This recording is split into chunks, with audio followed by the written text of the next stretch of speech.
What's going on, everybody? Welcome to the Investing Bros, the most generous crypto community out there here on YouTube. Go ahead and show my chart. Bitcoin is pumping up right now. It's up 2.4% on the day, sitting here coming back to the 0.236 level at 28,300. This was very significant. I was going to show you guys this. I'll do it really quickly, and then we're going to jump back over and read some names, everybody. So this is a different flow today, but I told you guys yesterday about this rising channel.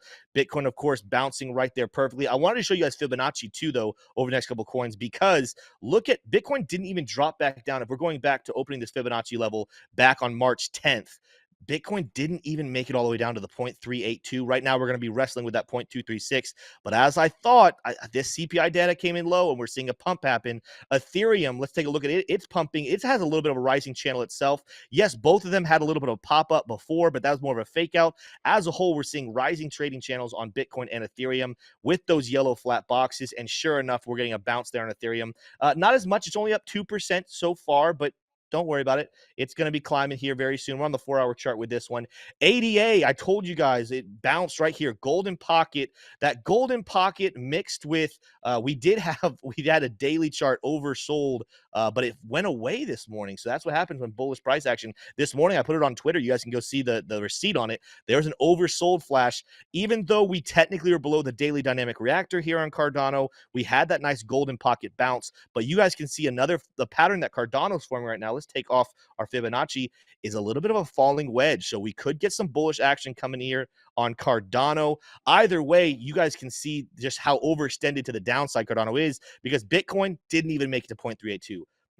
Ethereum made it past 0.382, but did not quite make it to the 0.5. And then you have Cardano, and I deleted it, but Cardano came here and bounced perfectly off that golden pocket.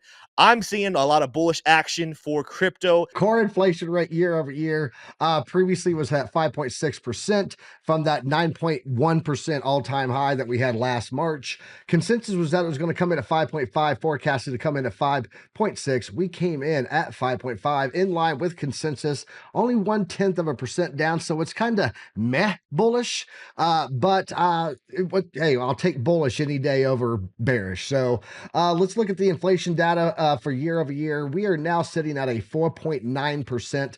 Previously, we were at 5%.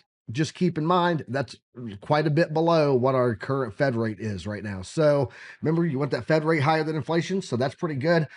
Did come in at forecast, came in below the consensus on that. And then the inflation rate from month over month, we were a little bit higher this month than we were the previous month, but it still came in line with the consensus. 4.9%. Caleb, what does this mean? What should everybody know about this print? Yeah, look, I've been pounding the table since we got the November 2022 data that we are in disinflation, right? So that was back in December of last year.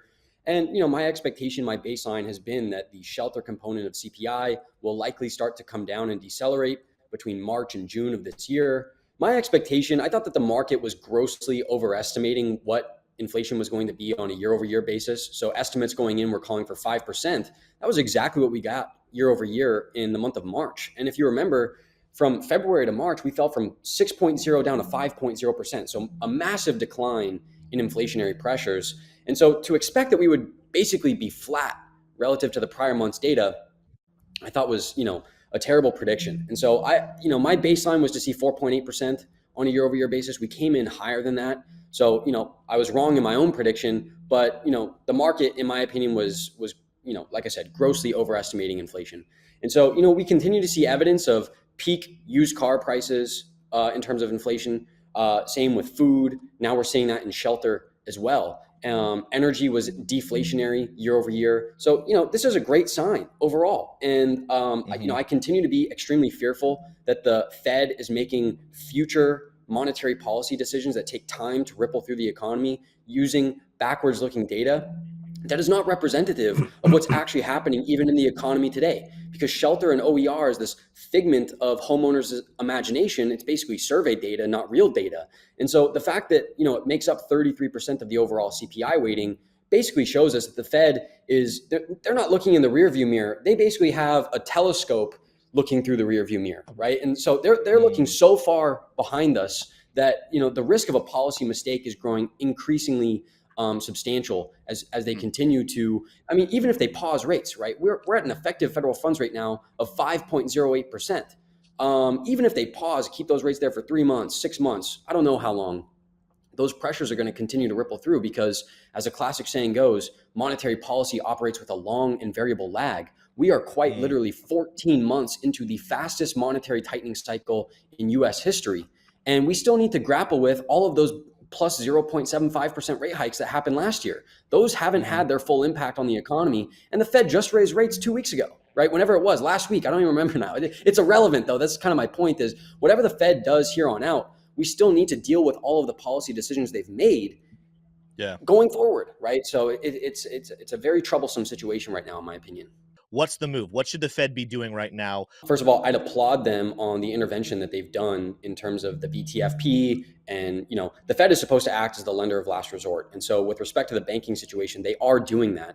If I was at the Fed right now, though, I would be voting most likely to cut rates by at least 0.5%, even as much as 1%. Because as far as I'm concerned, we are in disinflation and we are actually at risk of encroaching on deflation, which is essentially the Fed's worst enemy. And so if they want to be true to their own goals in a lot of ways, I think that they need to be more forward thinking here. And so basically the largest bright spot of the US economy right now is the labor market. And the labor market is always the last thing to go. Every time we go into a recession, unemployment is at or near historic lows. That's where we are right now. And so the labor market is the last domino to fall, if you will, before we formally enter a recession. So essentially to cite that, we have, super strong, resilient, dynamic labor market. Yes, we do. But that is not representative of what the labor market is going to look like even 1 or 3 months from now. It could change on a dime by a dramatic amount. So if I had my wish, I would be voting to cut interest rates. We're already, even if we cut by 1%, right? We went down basically to an effective federal funds rate of 4%. That's still historically high relative to where rates have been over the last 20 plus years. So it's still an aggressive monetary policy stance, just much less aggressive than it is in the current environment.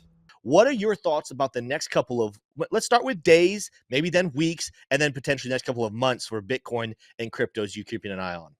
Yeah, sure. So let me say this is, I think from both a long, medium, and short-term perspective, objectively, when I look at these statistical indicators, when I look at the on-chain data, it's all reflecting bullish dynamics. So I can have all of my fundamental concerns and diagnose the risks related to the fundamental economy. But when I look at the statistical indicators, they're bullish.